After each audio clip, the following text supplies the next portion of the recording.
পিতা পুত্র পবিত্র আত্মার নামে আমেন। ঈশ্বর আমাদের আশীর্বাদ করেন যাতে আমরা অন্যদের আশীর্বাদ দিতে পারি।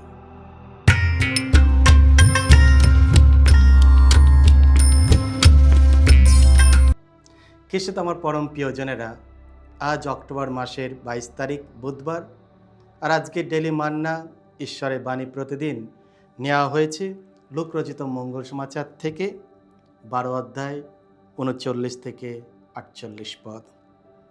এসো আমরা ভক্তিভাবে আজকের বাণীটি শুনি। যাকে বেশি দেওয়া হয়েছে তার কাছ থেকে বেশি চাওয়া হবে। যিশু একদিন তার শিষ্যদের বললেন, এই কথা তোমরা কিন্তু নিশ্চিন্ত বলেই জেনে রাখো, চোর যে কখন আসবে তা যদি গৃহকর্তা আগে থেকেই জানতেন, তাহলে তিনি নিশ্চয় নিজের বাড়িতে সিঁধ কাটতে দিতেন না। সুতরাং তোমরা প্রস্তুত হয়ে থেকো, কারণ মানবপুত্র এমনই এক সময় আসবে যখন তোমরা তার আসবার কথা ভাবছই না।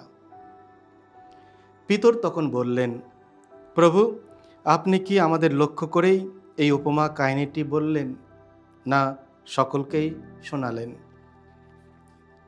প্রভু তখন বললেন, কে তাহলে সেই বিশ্বস্ত বিচক্ষণ নায়েব, যার ওপর মনিব তার সমস্ত লোকজনের ভার দিয়ে যাবেন, যাতে সে ঠিক সময়ে তাদের খোরাকের ব্যবস্থা করে? ধন্য সেই কর্মচারী যার মনিব ফিরে এসে তাকে সেই কাজেই ব্যস্ত থাকতে দেখবেন।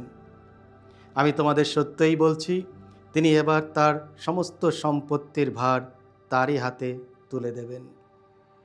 কিন্তু সেই কর্মচারী যদি মনে মনে ভাবে, আমার মনিব তো বাড়ি ফিরতে বেশ দেরি করছে, আর সে যদি তখন দাস দাসীদের মারধর করতে শুরু করে আর খেয়ে দেয়ে নেশা করে মাতাল হয়ে ওঠে, তাহলে সেই কর্মচারীর মনিব এমনই দিনে এসে পড়বেন যখন সে তার আসবার কথা ভাবতেও পারেনি। তিনি আসবেন এমন এক সময়ে যে সময়ের কথা তার জানা ছিল না। ফিরে এসে তিনি তাকে টুকরো টুকরো করবেন, তার স্থান তিনি ঠিক করেই দেবেন অবিশ্বাসীদেরই মধ্যে। যে কর্মচারী মনিবের ইচ্ছা জেনেও সব কিছু প্রস্তুত রাখেননি আর মনিবের ইচ্ছা মতো কাজও করেনি, তাকে বেশ কয়েক ঘা চাবুক মারা হবে। কিন্তু মনিবের ইচ্ছা না জেনেই যে মার খাওয়ার যোগ্য কোনো কাজ করেছে, তাকে অল্প কয়েক ঘা মাত্র চাবুক মারা হবে। যাকে বেশি দেওয়া হয়েছে তার কাছ থেকে বেশি চাওয়া হবে। যার দায়িত্বে অনেক কিছু রাখা হয়েছে তার কাছ থেকে সেই অনুপাতে আরও বেশি চেয়ে নেওয়া হবে। এই হলো প্রভু যিশুর মঙ্গল সমাচার। প্রভু যিশু তোমার মহিমা উচ্চারিত হোক। ঈশ্বরের প্রত্যাশা। খ্রিস্টে আমার পরম প্রিয়জনেরা, সুসমাচারের শেষ অংশে যিশু আমাদের একটি মহান সত্য স্মরণ করিয়ে দেন। যাকে বেশি দেওয়া হয়েছে তার কাছ থেকে বেশি চাওয়া হবে। যার দায়িত্বে অনেক কিছু রাখা হয়েছে তার কাছ থেকে সেই অনুপাতে আরও বেশি চেয়ে নেওয়া হবে। লূক 12:48। আমাদের জীবন শুধু একটি দান নয়, এটি একটি দায়িত্ব বটে। ঈশ্বর আমাদের প্রত্যেককে নানা প্রতিভা, সম্পদ এবং সুযোগ দিয়েছেন, যা আমাদের কাছ থেকে দাবি করে আমরা সেগুলি কিভাবে ব্যবহার করি, কিভাবে ভালোবাসি এবং কিভাবে ঈশ্বর ও মানুষের সেবায়ের কাজে কর্তব্য হিসাবে ব্যবহার করি। আমরা প্রত্যেককে কোনো না কোনোভাবে ঈশ্বরের কাছ থেকে অনেক কিছু পেয়েছি। কারো কাছে আছে বস্তুগত সম্পদ, কারো কাছে আবার আছে আর্থিক দান, যেমন সুস্থতা, ভালোবাসার পরিবার, প্রতিভা, দক্ষতা, কর্তৃত্ব ও দায়িত্ব, এগুলি সবই ঈশ্বরের দেওয়া উপহার। তাই খ্রিস্টে আমার পরম প্রিয়জনেরা, প্রভু যিশু আমাদের কাছ থেকে প্রত্যাশা করেন আমরা যা পেয়েছি তা যতই বড় বা ছোট হোক না কেন, আমরা যেন বুদ্ধির সঙ্গে অন্যের মঙ্গল ও ঈশ্বরের গৌরবের জন্য ব্যবহার করি। প্রতিটি আশীর্বাদের সঙ্গে আসে একটি দায়িত্ব। ঈশ্বর আমাদের আশীর্বাদ দেননি যেন আমরা তা নিজের জন্য জমিয়ে রাখি, বরং তিনি আমাদের আহ্বান করেছেন বিশ্বস্ত কর্মচারী হতে। কর্মচারী এমন একজন যাকে অন্যের সম্পদের দায়িত্ব দেওয়া হয়। আমাদের ক্ষেত্রে আমরা যা কিছু পেয়েছি তা সবই ঈশ্বরের, আর তিনি আমাদের কাছ থেকে সেই প্রত্যাশা করেন আমরা যেন এই উপহারগুলো অন্যের কল্যাণে ও ঈশ্বরের গৌরবে ব্যবহার করি। আমরা কেবল যা পেয়েছি শুধু তার জন্যই নয়, আমরা কিভাবে তা ব্যবহার করছি তারও জন্য আমরা সবাই দায়বদ্ধ।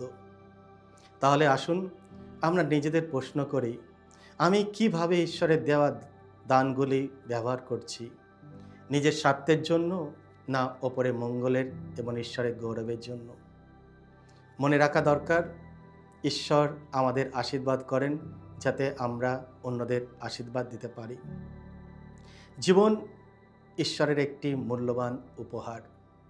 তিনি চান আমরা যেন আমাদের জীবনের হিসাব দিই, আমরা যেন আমাদের দান ও প্রতিভাগুলি যথাযথভাবে ব্যবহার করি। তিনি প্রত্যাশা করেন আমরা যেন আমাদের দায়িত্ব ও কর্তব্য নিষ্ঠার সঙ্গে পালন করি। যত বড় উপহার তত বেশি তা কার্যকরভাবে ব্যবহারের আহ্বান। যত বড় দায়িত্ব তত বেশি যত্ন ও দক্ষতার প্রয়োজন। ঈশ্বরের প্রতিটি দানের মধ্যেই একটি উদ্দেশ্য আছে। আমরা যেন সেই দান কখনো অবহেলা না করি বা নিষ্ক্রিয় না থাকি। যদি ঈশ্বর আমাদেরকে একজন পুরোহিত হিসাবে অভিষিক্ত করে থাকেন, তবে তিনি প্রত্যাশা করেন আমি যেন আমার পুরোহিতের দায়িত্ব সর্বোচ্চ আন্তরিকতার সঙ্গে পালন করি। ঈশ্বর যদি আমাদের বাবা মা হওয়ার দায়িত্ব ন্যস্ত করেন, আমরা যেন সেই দায়িত্ব নিষ্ঠার সঙ্গে পালন করি। এই একই সত্য প্রযোজ্য প্রতিটি ভূমিকা ও দায়িত্বের ক্ষেত্রেই। আমরা ঈশ্বরের কাছ থেকে কিছুই পাইনি নিজের গৌরবের জন্য, বরং পেয়েছি ঈশ্বরের মহিমা ও তার উদ্দেশ্য পূরণের জন্য। খ্রিস্টে আমার পরম প্রিয়জনেরা, এসো আমাদের নিজ নিজ দায়িত্ব নিষ্ঠার সঙ্গে পালন করি এবং বিশ্বস্ত কর্মচারীর মতো প্রভুর ইচ্ছা অনুসারে কাজ করি। ঈশ্বর আপনাদের সকলকে আশীর্বাদ করবেন এবং আপনাদের মনের ইচ্ছা পূরণ করবেন। সকলকে জয় যিশু। ঈশ্বর আপনাদের সকলকে আশীর্বাদ করুন।